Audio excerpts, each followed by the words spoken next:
She kept insisting she was too sick to work while posting Instagram stories from the beach with another guy.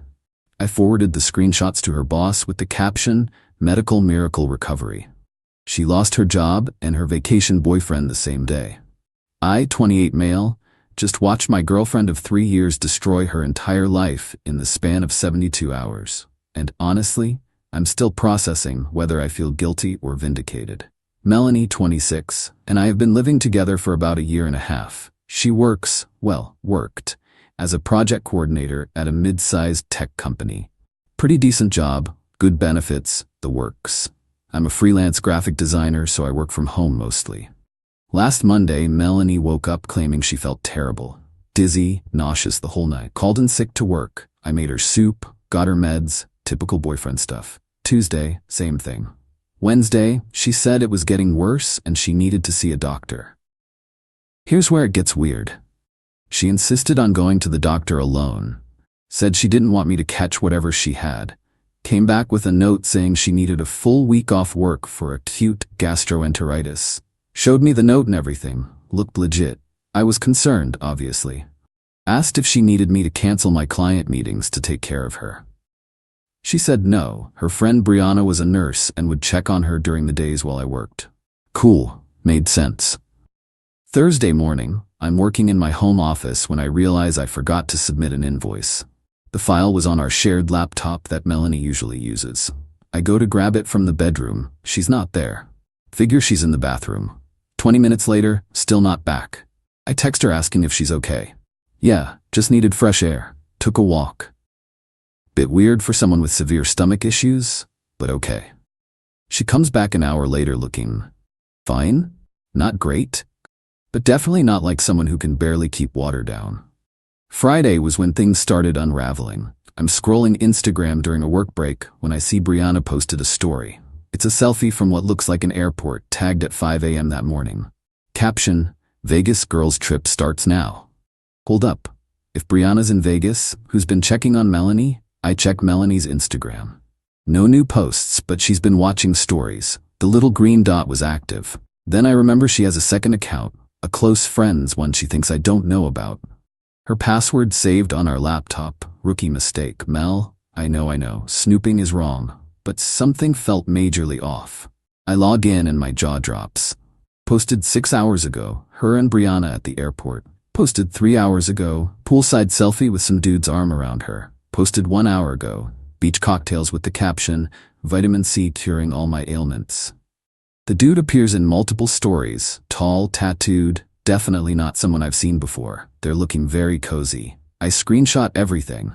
Every single story. Then I see she posted in her actual story, not the close friends one, a throwback photo from last month with the caption, "Missing summer days while stuck in bed sick." The absolute audacity. I'm sitting there shaking, not from sadness or heartbreak, from pure anger. She's using her sick days to vacation with another man, while I'm at home worried about her health, making her soup she's not even here to eat. But here's where I maybe went too far. Or not far enough, depending on how you look at it.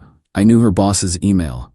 Melanie had CC'd me on some work stuff before when she needed design help for presentations.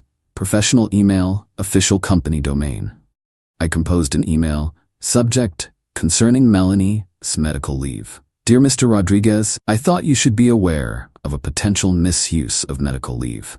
While Melanie submitted documentation for severe gastroenteritis requiring a week off, these screenshots from her social media today show her in Vegas, clearly healthy enough for beach activities and cocktails. I'm sharing this as someone concerned about workplace integrity.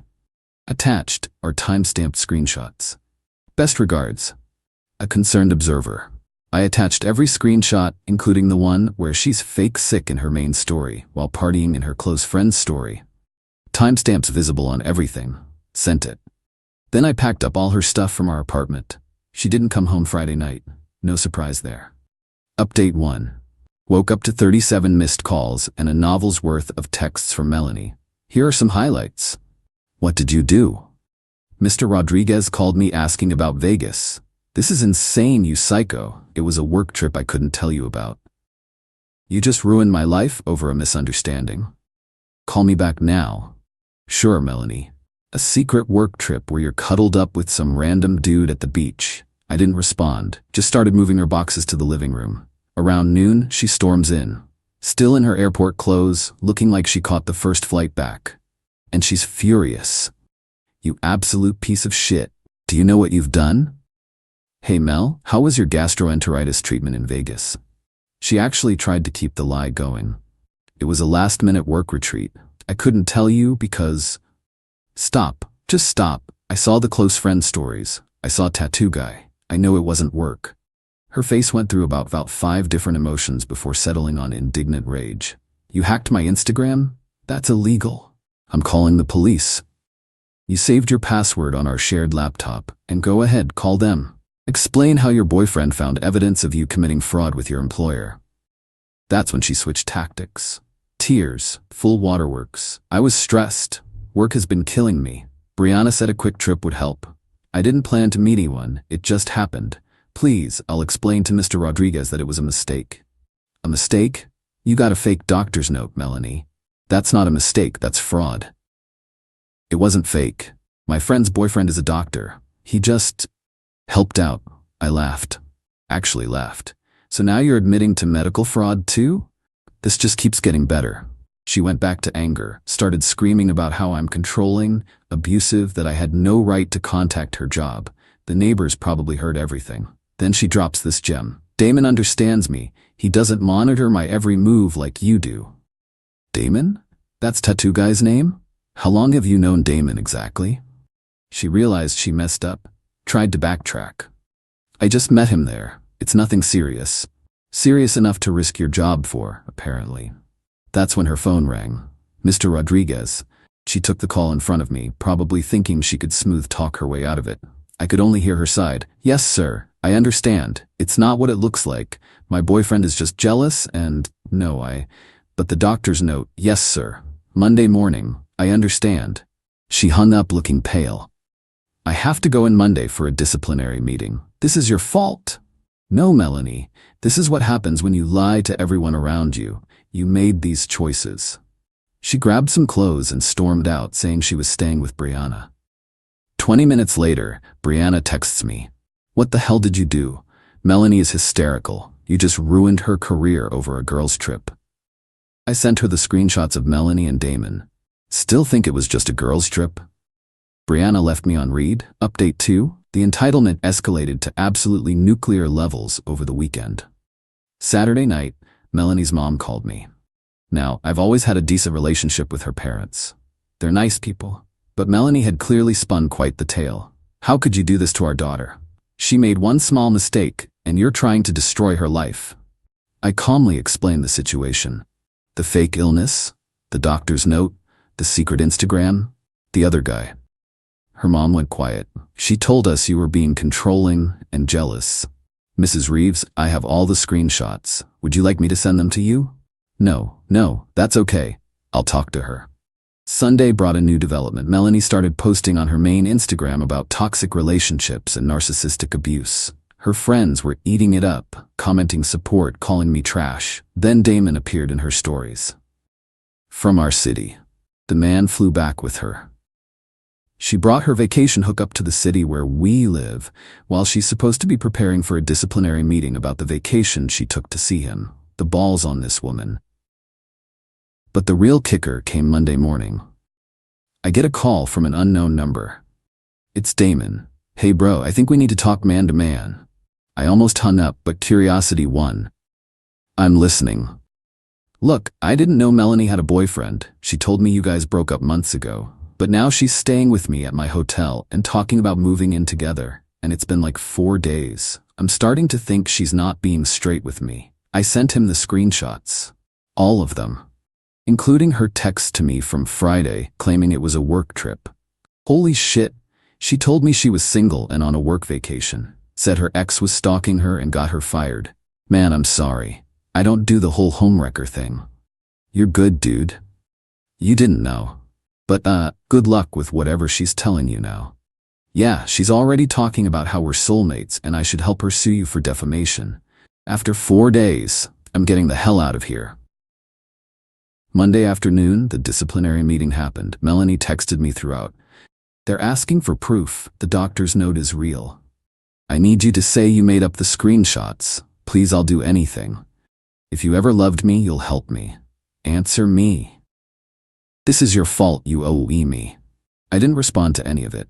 5 p.m. she calls me crying. They fired me. Zero tolerance policy for time card fraud. Are you happy now? Melanie, you committed fraud. You lied to your employer, to me, to Damon. This isn't my fault. I'll sue you for interference with my employment. Good luck with that. I'm sure the court will be very interested in your fake doctor's note. She hung up on me. Update 3. The last 2 days have been absolutely unhinged. Monday night, after getting fired, Melanie went full nuclear. Started calling my clients. She knew some of them from helping me with projects, telling them I was unstable and they shouldn't work with me. One client called me concerned. Hey, your ex just called saying you're having a mental breakdown and I should be careful working with you. I explained the situation briefly. My client laughed. Wow, that's something. Don't worry about it, man.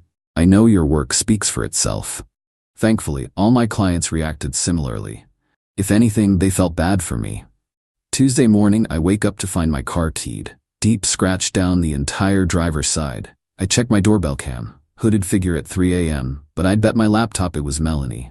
Filed a police report. Officer said without clear footage of her face, hard to prove anything. But it's on record now. Tuesday afternoon, Brianna reaches out. Can we talk?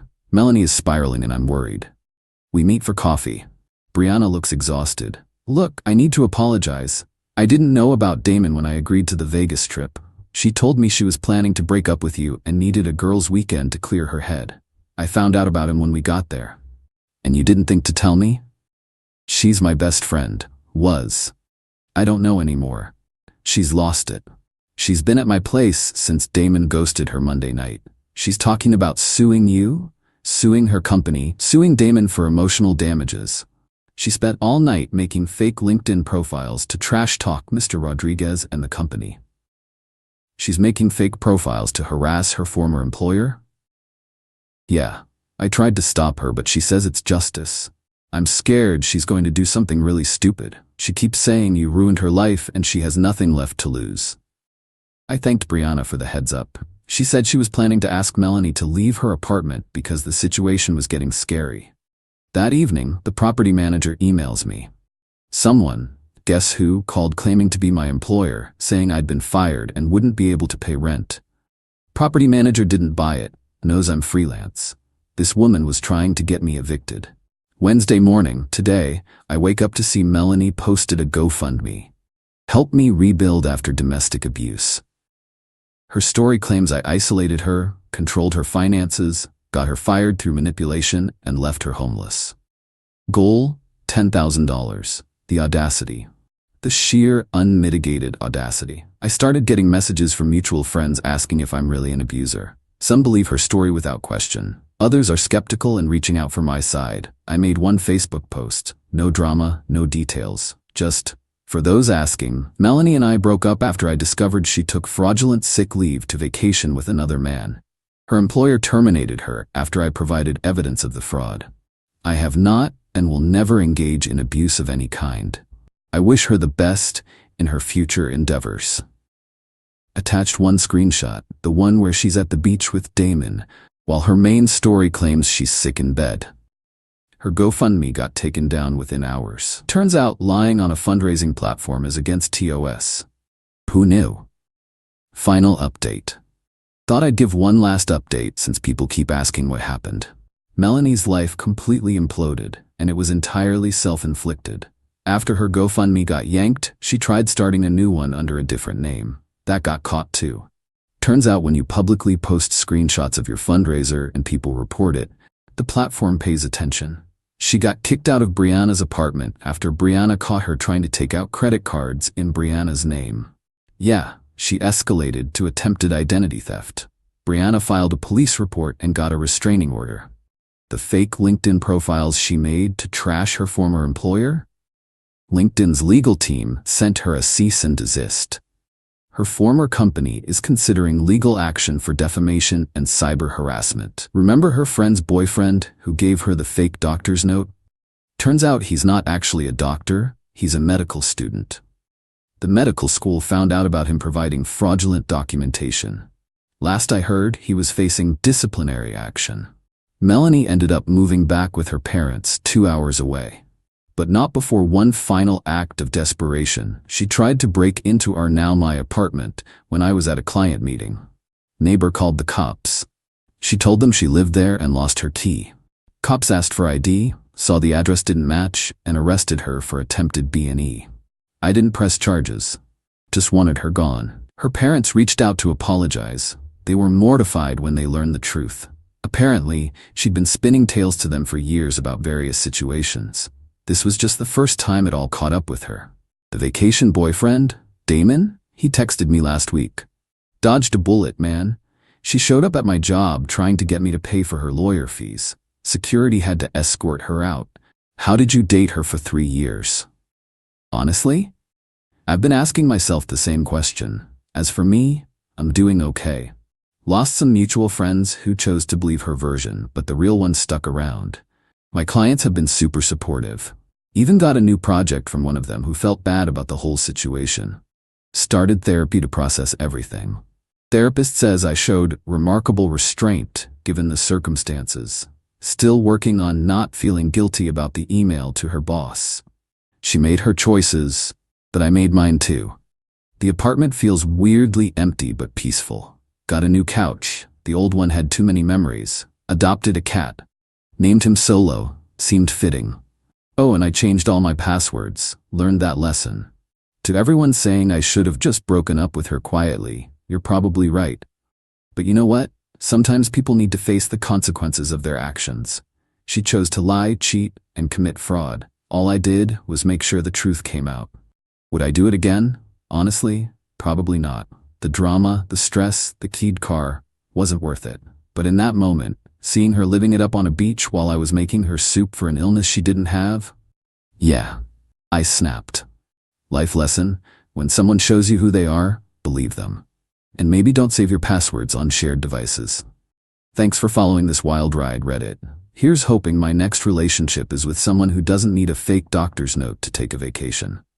Eat it. Since people keep asking, yes, I got my car fixed. Insurance covered most of it after I filed the police report. And yes, Solo the cat is doing great. He's currently asleep on my keyboard as I type this.